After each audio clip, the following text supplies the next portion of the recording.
Back on the air tonight, I have my good friend Naeem, one of the remote viewers here at the Future Forecasting Group. We're going to see where the discussion takes us, but I'd like to start us off looking at his Rapture data. He had at one point the perspective of someone possibly being abducted by ETs. I can't wait to hear more about this session. Naeem, welcome back to the show. How are you, my friend? I'm doing great. Thanks for having me on. How you doing? Really well. It's good to see you on here again. I really enjoyed our last conversation here. What's new and exciting in your world of future forecasting and just remote viewing in general? Staying busy with the ongoing schedule of targets that we do. It's looking like the courses, teaching instruction courses should be coming along hopefully this month, later this Oh, month. wow. So yeah, looking forward to that. That's right. You're teaching HRVG now, right? Yeah, yeah. That's awesome. Now, what's that process like to get certified as an instructor for HRVG? What was that like for you? It was, I mean, a little bit nerve-wracking, but basically I had to, like, Dick was my teacher. Uh-huh.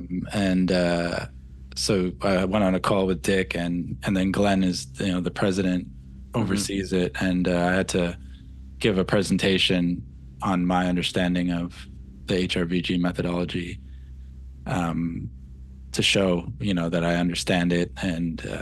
Right.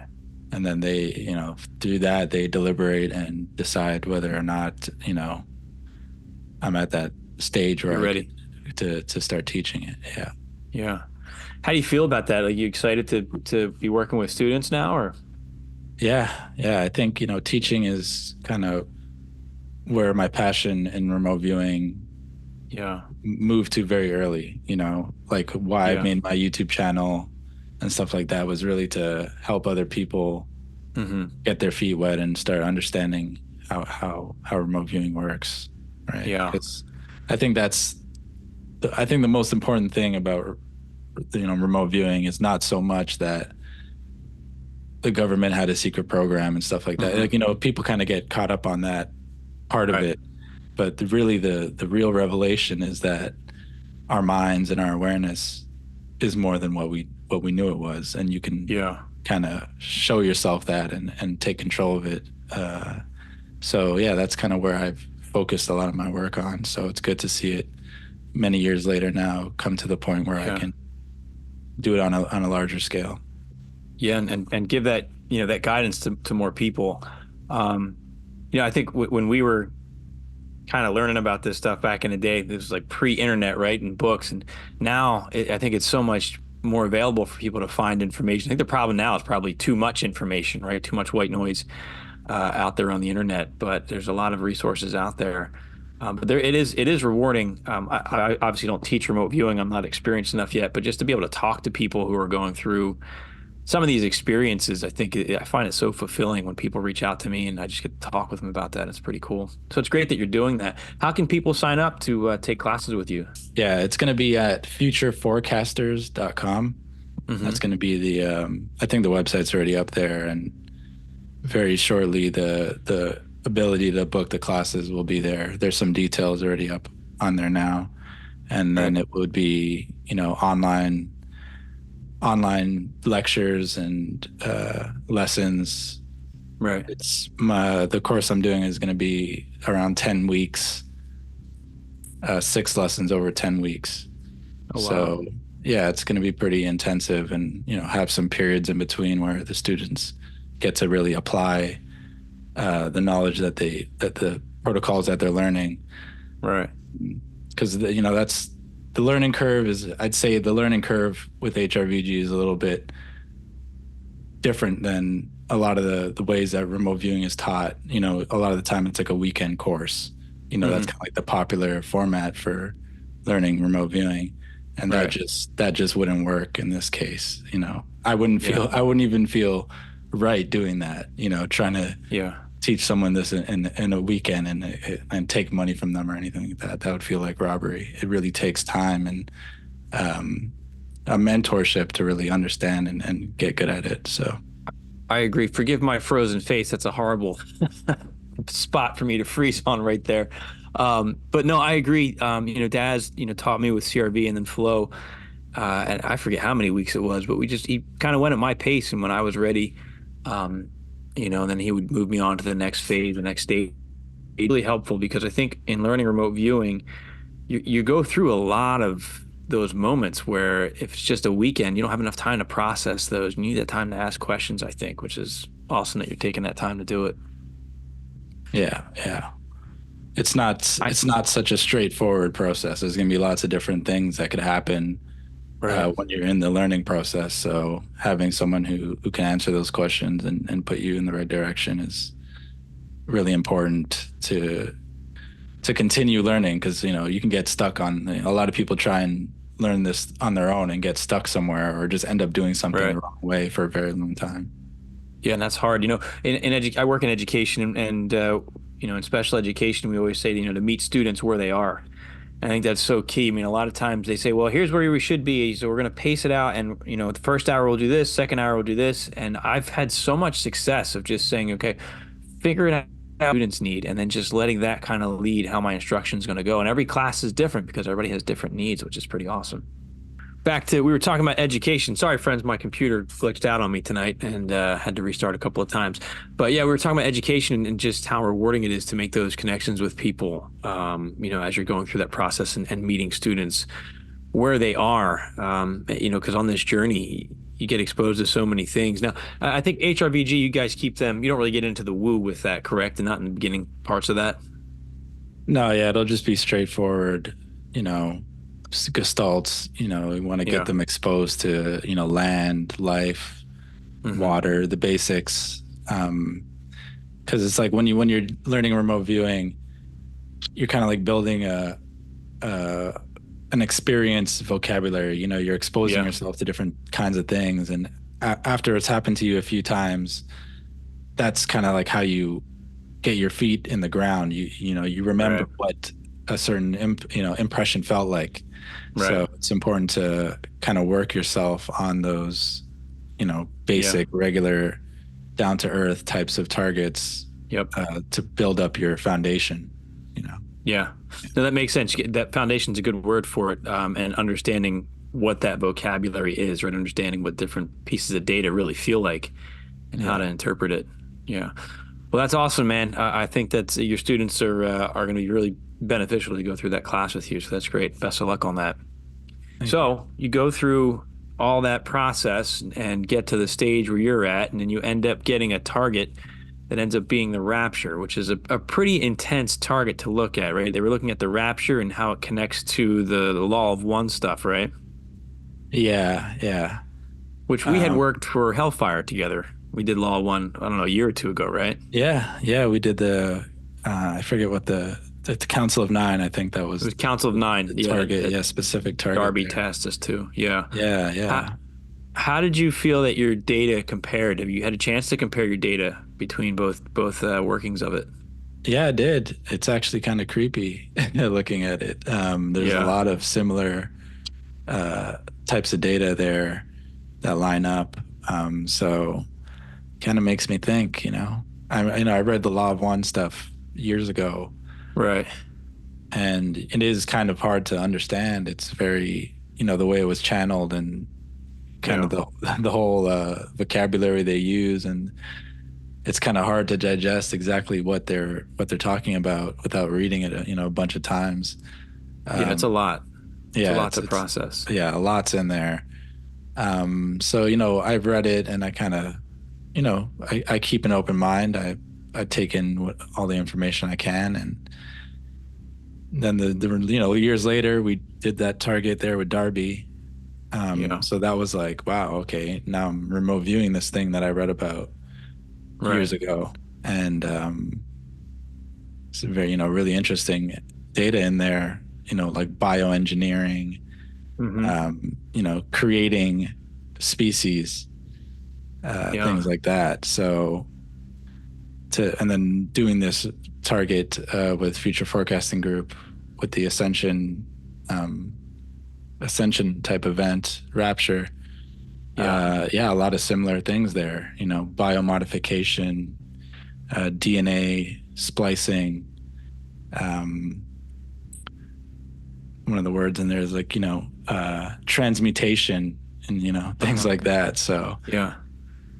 I mean, yeah, and I don't want to say it's true or it is like that, but, going off the remote viewing data, it Right. definitely makes me consider whether or not there are some kind of, external powers that really have more of a direct role in the creation or the progression of our lives, or the Right. greater picture of human evolution. And that's what Law 1 talks about, harvest, right? Harvesting. And I don't think they mean harvest. They don't say it in the sense when you're reading the raw materials. It's not like harvesting or your crops, right? It's harvest in terms of we harvest you to the next level of evolution is how they look at it, right? Different phases of evolution. Yeah, Um, like I think they were talking about it as through the things you do in your life, you mhm. polarize yourself in a certain Right. way, whether it's positive or negatively. Right. Their idea of a harvest would be kind of bunching together all the people of a similar vibration, so Yeah. the people who are of a positive vibration would be, harvested to a certain to a certain location or vibration together. Right. Right. Um, so yeah, that's what I mean by the terminology is can be kind of scary there for sure. Hard, yeah, especially given, when you look at some of the darker things that are out there, things that we've explored before too. When you hear harvest, it's like, ooh, that doesn't sound so great. But they're talking about, you have, I think, basically two sets. You have people who are serving basically society and others and trying to help and uplift people, and you have people who were self-serving, which was not desirable for to be harvested, right? But each one really serves a purpose. When they talked about different civilizations basically rising and falling and just this cycle of events that goes through over time for different civilizations as really souls are evolving. It was fascinating to listen to. It's been a while, but really neat stuff. So Yeah, there was a even they talk about the Earth's change in vibration, and I yeah, mean, depending on the way you look at it or interpret it, a lot of the drastic changes in weather and natural events that are happening. Um, they talk about that in there, saying that has to do with the change in vibration of the Earth and the way the higher frequencies manifest in the physical can be through like release of heat or different types of wow. earth changes. So yeah, it's an interesting thing to ponder on. Yeah, and then you tie in, all the it sounds like classic ET UFO stuff that's coming through as well, which I think adds a really unique twist to it. And I guess that ties into some of the, the ancient aliens stuff, or, the creator gods came down from elsewhere and manipulated the DNA, as you were just, suggesting in some of your stuff too. And that's what you were seeing in your sessions. Yeah, I had a bunch of different impressions of implants, different types of brain implants. Mm, I saw what I would relate to like the cattle mutilation type phenomenon, yeah. taking of body parts from animals, and what I perceive to be some type of chimeric thing going Like a on. blending. Yeah. Yeah, a blending of.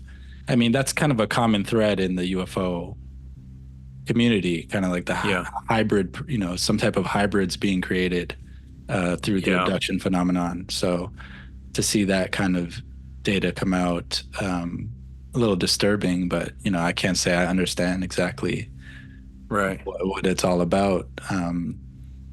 But yeah, implants, DNA splicing, a lot to do with one of the main points I got in there was like circumventing nature.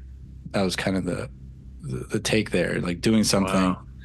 doing something drastic to change the form, Right. change the human being in order to circumvent something, Right. which kind of gets into like transhumanism, I guess. Yeah. Yeah. It's interesting. A lot of things you mentioned, a lot of things in there. We can go in a lot of different directions talking about the hybrids. you had us do Dolly the sheep. I don't know, 2 years ago, 3 years ago. Yeah, That yeah, was interesting. I remember getting some Chimera data. I think called them the pig men or the mole people on that one. That was a really neat target that we worked on that one. And it can go in so many different directions, but you got this tech piece in here too. Now, what were you experiencing with the implants in the heads that you were seeing? let me just pull up some of this here.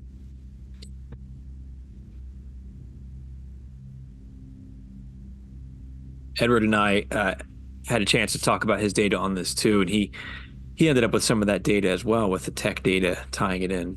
Yeah, yeah. So yeah, with the, I saw people with bandages on their heads, Right. and the sense was incisions were made, implants, and yeah, even abduction, like people taken in the night, Yeah. and a mystery kind of surrounding that. But it felt like a very much like a kind of like a test to see Hmm. what will happen. So it's kind of like what happens happens. This is for the greater good. Like we're gonna Right. do this test. We're gonna see what happens. Um, Biological implants, very scientific Right. feeling to it. Kind of like a detached scientific Hmm. process. Um, People on kind of like on beds with some kind of blood transfusions happening. Right. Even the idea of cloning and duplicating, kind of like a body snatchers type scenario, which I know is also mentioned in some Uh-huh. UFO, abduction stories. The idea of like transferring someone's awareness into another body, or Yeah. into technology or something like that. That was Carla Turner's book, Masquerade of Angels. He Yeah, talked about yeah. that. One of the more darker, Hmm. yeah, accounts of a UFO phenomenon there. But Um, I say this a lot on my programs. You know, 10, 20 years ago, we didn't have the vocabulary to describe a lot of this stuff, right? Not generally, but now when we understand things just because of our hardware and software with computers, we can understand data transfer and, a hard drive, comparing it to a human mind and transferring consciousness and transferring software. I feel like we have a better vocabulary, which may not be exactly what's happening, but I think it allows us, the general population to better understand what could possibly be going on in some of these cases. Wouldn't you agree? yeah, yeah, for sure. I mean, yeah, the beginning, even before I was born, I've been reading books that came out in the 60s, 70s Yeah. talking about UFO phenomenon. And it's like, yeah, they Right. were really struggling back then to Yeah. have the right type of concepts to deal with it. Now Yeah. we're definitely further along the way and getting a better grasp on what could be happening. What could be The happening? ideas Yeah. of like simulations or Uh-huh. being outside of time and stuff like that. We have an easier time grasping those concepts now than Right. probably would have 20 years ago. Do you think that's intentional? I mean, you have the whole Hollywood thing where these concepts and these stories come out. Do you think that whoever the powers that be want us to understand these things? Is there a reason for it? Yeah, I think so. I mean, on some level, um, maybe it's not even, intentionally from one source or from one group or Right. anything. I just think the overall vibration or the information that is being spread throughout all of human consciousness is pointing us in those directions, is exposing us to those concepts. Yeah.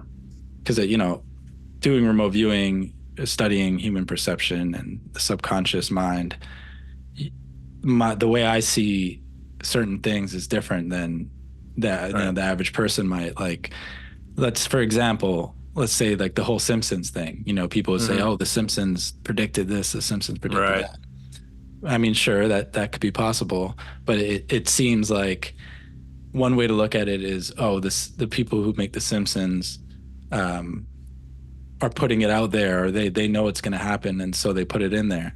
Whereas Right. I would see it more as everyone has an intuitive ability, right? Hmm. And so being a creative person, whoever's writing The Simpsons, the people who are writing The Simpsons, just like me or you, they could be tapping into future events and putting it in their Correct. show, unknowingly. They're just being creative Unknowingly. and Right. writing what they feels right to them. So there's so many different ways you can perceive it. For me, the more I learn, the more it becomes less conspiratorial and becomes more Right. a fuller understanding of the nature of reality or the nature of consciousness.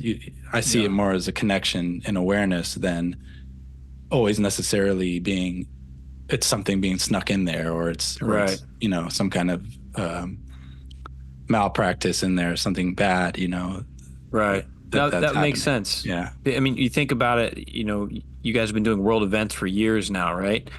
You're yeah, tapped into what that feels like, and because you're so focused on all these different things, and you've been able to differentiate and pull out data.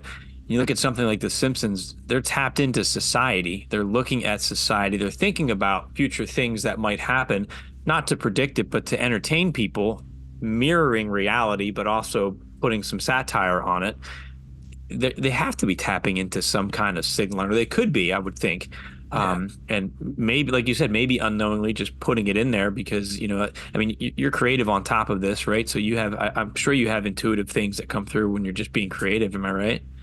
yeah. I mean, and there's multiple, I don't know them off the top of my head now, but there's multiple cases, documented cases of, an author writing a book, Hmm. and unknowingly his book is the story of Right. something that happens down the road or someone's life, Right. almost to the T. Or there's Yeah. one with the Titanic. A lot of people know about that one. Someone wrote a book Yeah. about a major ship that crosses, the ocean and sinks. So yeah, it happens. Basically, it happens more often than we think it does, and it happens more Yeah. easily than we think it does. Yeah. Um, so I agree. yeah, the scope that you look through changes the more Yeah. you learn. Yeah, Yeah. No, you're right. I agree. Like as a writer, um, the creative process I go through at times feels similar to when I'm in a remote viewing session. That sometimes when I'm writing on certain things and, I got to get the story to feel just right because I can feel what I'm trying to grasp out there and pull it in, which is a very similar feeling to remote viewing. So that's a neat perspective though, especially bringing the Simpsons into it. So tie that all back now to your rapture scenario, to your law of one, and we have this possible influence of some kind of external force. And you said it seemed more scientific. I mean, the life forms behind this. I mean, what kind of information do your data suggest about them? some of You're it. muted. Oh, there you go. Yeah, some of it. In certain parts of it, I would say some of it does feel very negative and scary. Yeah. Other parts of it feel more detached and higher level. Kind of the way you would Right. look at an insect or something. Right. It's not like you're not looking at the insect like the same way you look at your dog or an Right. animal. So there's definitely different levels, levels to the phenomenon. In the rapture session, some of the ideas, I saw what would be, like the gray type Right. being, big head, big eyes, Right. skinny body, and the concepts there with that was the sense of like an edited gene pool, almost like becoming a new species and Yeah. trying to preserve that species. A sense of almost like them needing our help. Hmm. And so That they're comes out a gonna, lot too. Right? We've heard that for years in the abduction tales, right? yeah, the sense of like they got to do what they got to do to preserve themselves, Right. and they kind of have like no regrets, uh, in what they're doing. So I guess Right. that would kind of be what feels like more of a negative, from our perspective, more of a Negative for us, negative. right? I Yeah, mean, negative for us for sure. evil can be a Yeah, matter of perspective sometimes, right? Depending exactly. on, which side you're on. Yeah. So, I saw bodies on beds and Uh-huh. people overlooking them, and it was very much like test subjects. Yeah. Like, will they pass? Will they be integrated? Becoming something new, defying the odds. and it felt like the on the other end of it was a heightened sense of mind or being almost like a superhuman or a genius Yeah. through these upgrades and implants. So, maybe somewhere down the road, there's that offer made where it's like, hey, Right. this is a chance for us to go to the next level through, whatever type of modification processes that we have by then. I mean, it's already getting Yeah. pretty crazy. With the VR It is. stuff is starting to pick up now. Yeah. Transhumanism is kind of, I mean, it's not maybe not in our personal lives. It's not Yeah, that but it's high, here. but yeah, it's here. And It's here. the idea of AI replacing people or being the desirable oracle in certain situations is becoming more common. You know, Yeah. people can see that happening now, whereas they couldn't really imagine what that would be like, a Right. couple of years ago. We see the foundation now, but like when we were kids watching these sci-fi movies, it was such a foreign concept. But now we see it, we see the tech, we see how it's possible to get to make those leaps now. It is a reality now. I mean, Elon Musk's doing it publicly. I'm sure there's private, areas where it's happening as well with experiments and studies. So what does that say is, do you think this is going to be, and again, this is all just speculation and exploring these things, but do you think this is going to be a conscious thing? Like, hey, we want to put these chips in your head and it's going to bring all these great things, or you think it's just going to be a gradual, it just happens without people being aware of it with this tech going in? Maybe at the beginning, I'm basing it off of how technology that we got used to in the Mhm. current days worked. So like, let's say, different types of vaccines, let's say, we Right. know that at birth, children are given different types of vaccines at birth, right? Right. Um, my thought on it would be in the maybe not too far future, things like a Neuralink or Yeah. similar types of technology would just be given at birth. You know what I Yeah. mean? Yeah. Um, once it's accepted, once it's been accepted, that's kind of the way I would see it starting to happen. It would just be what people think would be the right thing to do. Yeah. It'd be like, yeah, we need these things. This is how you operate in society. So, you need the brain chip or you need this type of upgrade. Reminds And me of yeah, Gattaca. If you remember with Gattaca with Ethan Hawke, where it wasn't about technology, but it was just about superior DNA, superior genes, and they were discriminating and they were enhancing the kids before they were born. And if you didn't have the upgrades, you weren't getting these great jobs and you weren't, doing so well in society. I mean, I hear you. I think that would be something similar to that. And who knows? It might not even be a chip at that point, right? It could, for all we know, it could be, tiny, tiny nanoparticles that yeah, mother could pass to the baby, right? If they self-replicate. I mean, I'm going deep, into the rabbit hole here, but it's yeah, not too far-fetched to picture either. yeah. They definitely have those kinds of things. Yeah. I've read about they've been able to save a animation, like a small video clip, Yeah. in a human cell, and Yeah. then reproduce it, play it back through like a cell that divided off of it. You know what I mean? So they know how to put information Wow. in a I didn't know biological. that. Yeah, Wow. they know how to do those kinds of things. So it's Who not. thinks of that? How do you come up with that idea? Like, I'm going It's to put a cartoon in this DARPA cell and here. stuff like that. Yeah. Yeah. Oh my goodness. So yeah, they can do some pretty crazy things. Um, the amount of information that can be stored like in our body is Yeah. just it's out of we're not even thinking of that. We think of like, oh, our cell phone has 100 Right. gigs or whatever, but really Right. it's like what we're dealing with biologically surpasses that.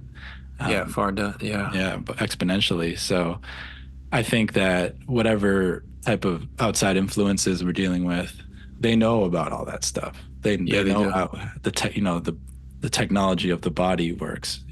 They understand those kinds of things. Yeah. Um, one of the things I saw in the Council of Nine session, which ties into the rapture, I got the same type of wording in this session as well, was like biohacking.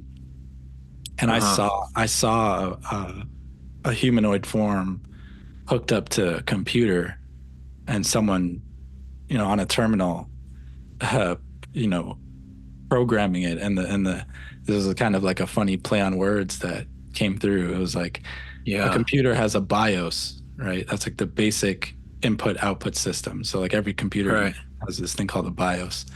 And when I was doing the session, I was like BIOS and programming the biosphere.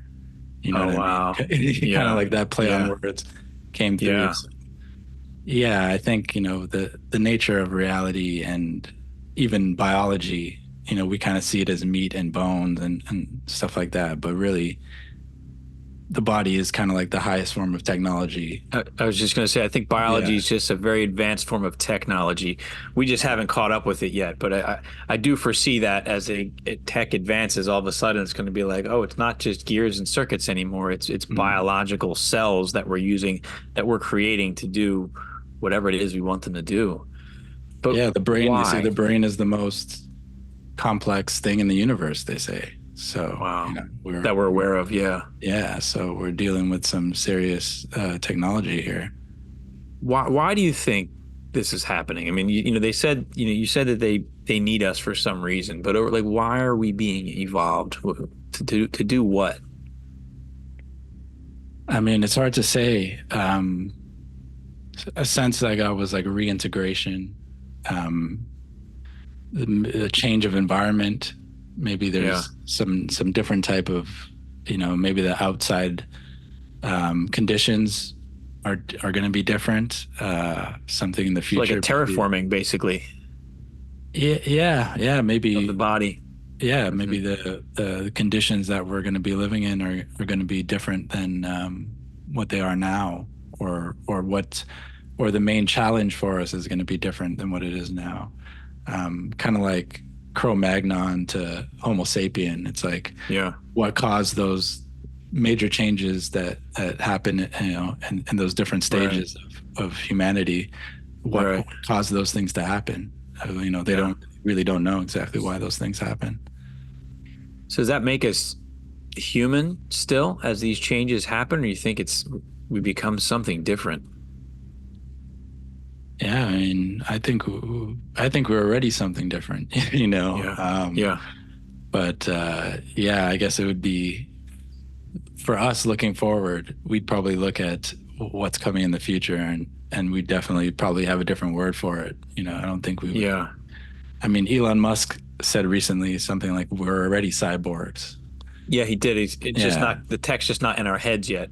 We're just holding yeah, our phones because it stores a lot of our knowledge to access and part of our thinking process and everything. yeah. Yeah. So it would just be a bigger move in that direction, Right. most likely. And I'm not saying that's what I want or that's not what I Right. want. It's just, Right. looking at the situation as it is, that's where it looks like it's going.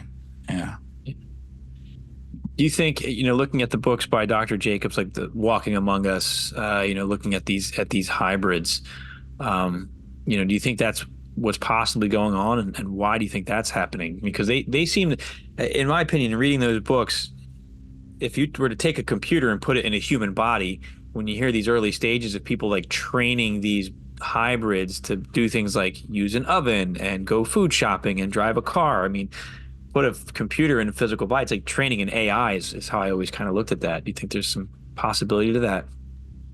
Yeah. Yeah. In the same Rapture session, I did get data on like the MyLabs type thing, Yeah, scenario, like underground bases, yeah, um, you know, cordoned off areas where they're doing experiments on people. So people have talked about for a long time that whether it's at Area 51 or this right, and that different government project that they've seen questionable beings or things that they wouldn't call human. right, Yeah, it's totally possible that some of them are made here.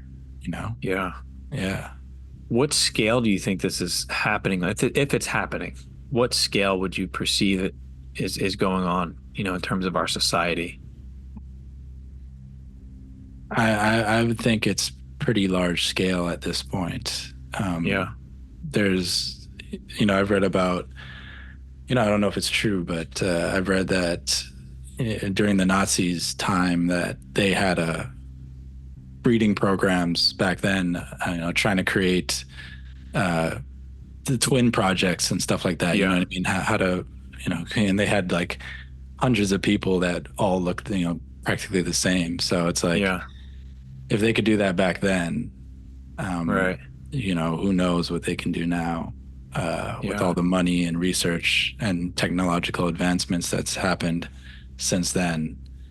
Right. Yeah, it probably is so scary and so unbelievable that it's probably better that people don't know about that, you You know, know. Tucker Carlson, I saw in a clip, I forget who sent it to me, but he was saying that he has been shown things since he's got off, and he said, I'm too afraid to even share the things that they showed me. And you hear a lot of these people who, they're in the public circuit and then they get brought in on the inside and then they get shown some things and they come out and they're like, I can't even tell you the things that I was shown. I mean, I wonder if he's shown the scale of some of these things and what's actually happening. Do you have any thoughts on that?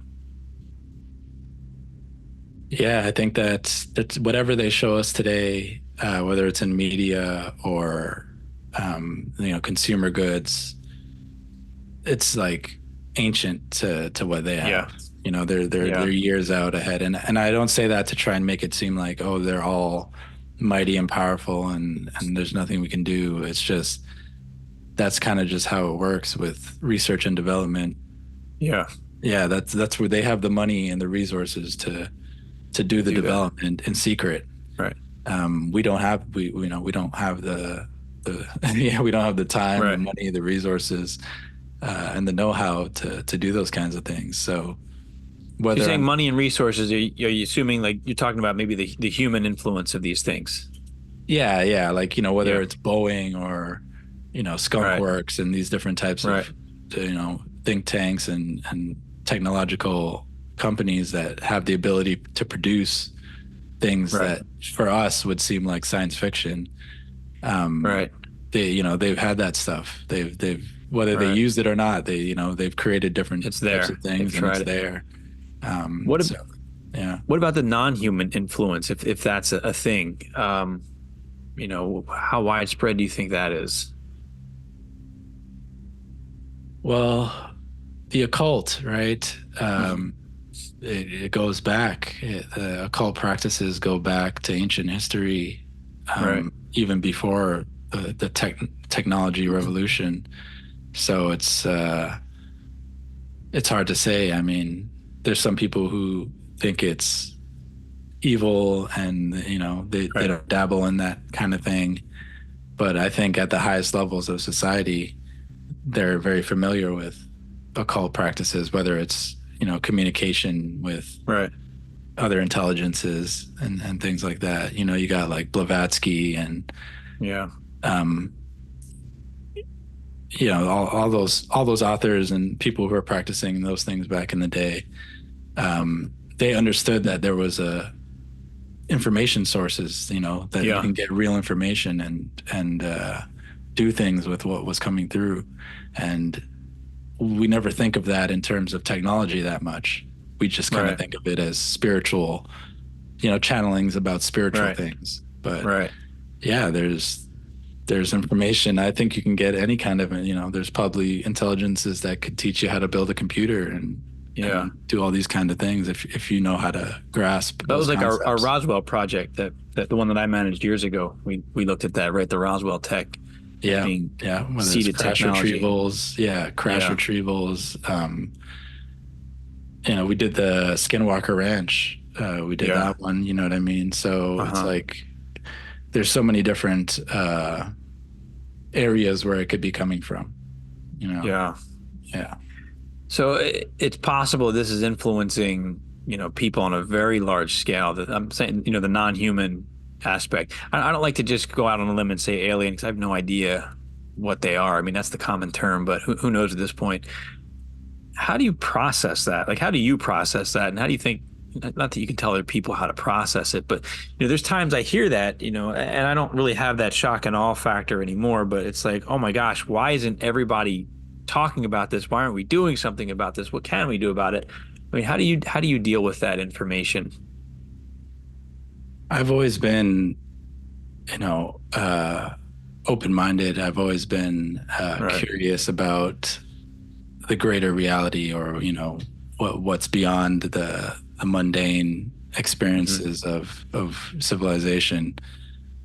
So whether that was through reading or meditation or psychedelics, um, so I've had experiences that opened my mind Yeah. uh, to those kind of possibilities and experiences. So my understanding of reality is more mystical. Right.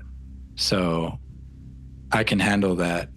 I can handle those possibilities. You know what I mean? Right. Whereas, the average mind is conditioned in more of a, you know, logic and the material existence and the Yeah. science, what science can prove. Uh-huh. That's where it becomes a problem. You know what I mean? Yeah. That's where people can't really handle that, can't process it because there's no frame of reference. And that's a hard thing when it's Yeah. like I don't know how to even understand what I'm seeing or experiencing right now because it's so far removed from anything they've ever even thought about before. It's tough. Yeah, because even if like you were saying, you don't want to call them aliens, right? Right. And that's exactly what are the mind of the average person wants to just think it's just aliens, because that's a Right. simple explanation. It's like, yeah, they Right. just came from a planet. It's all physical, and we Right. can just there's So so much many like us. planets. Yeah, exactly. We're not the only ones. Let's move on. But Yeah. it's more than that. Um, Yeah. Before there was ever the idea of a UFO, or the image of the gray alien in pop culture or in people's abduction experiences, people had been seeing those kind of things using Yeah. psychedelics before, long before that. Yeah. So Yeah. um, it's I think it has much more to do with our minds and the greater consciousness, the greater That's an reality. interesting that's an interesting thread too when you look at like some of Terence McKenna's work and some of the research that came out of like the psilocybin stuff, how they were getting common experiences in controlled settings, right, where they were encountering these gray beings, these gray aliens. What does that suggest? Or is that are psychedelics opening us up to another dimension, another reality, possibly, shifting that vibrational awareness? Or is there something within the mushroom itself, as Terence McKenna talks about, right? The mushroom intelligence says, I send my spores all throughout the galaxy in Mhm. exchange to merge with your consciousness and learn, and then you send me back out to the universe, right? I'll give you knowledge, then you send me back out. What are your thoughts on that? What does that suggest? Yeah, I mean, we just don't know anything. Once Yeah, once you start getting into yeah, those experiences, you have to really humble yourself and yeah, understand that our the mind that we think of, the intellect, the logic, it's only designed to do certain things. It can only handle right. so much. Yeah, So the questions that we're asking, and then trying to solve with it, it's not really capable of doing that, and yeah, that's hard for people to admit or to come to terms with. Um, yeah, it's like it transcends our uh-huh, ability to understand it, so it's hard to put into words. And yeah, I think remote viewing is kind of like a doorway to understanding that other part of our intelligence right. that has a better chance of grasping, Yeah. what is the greater essence of reality.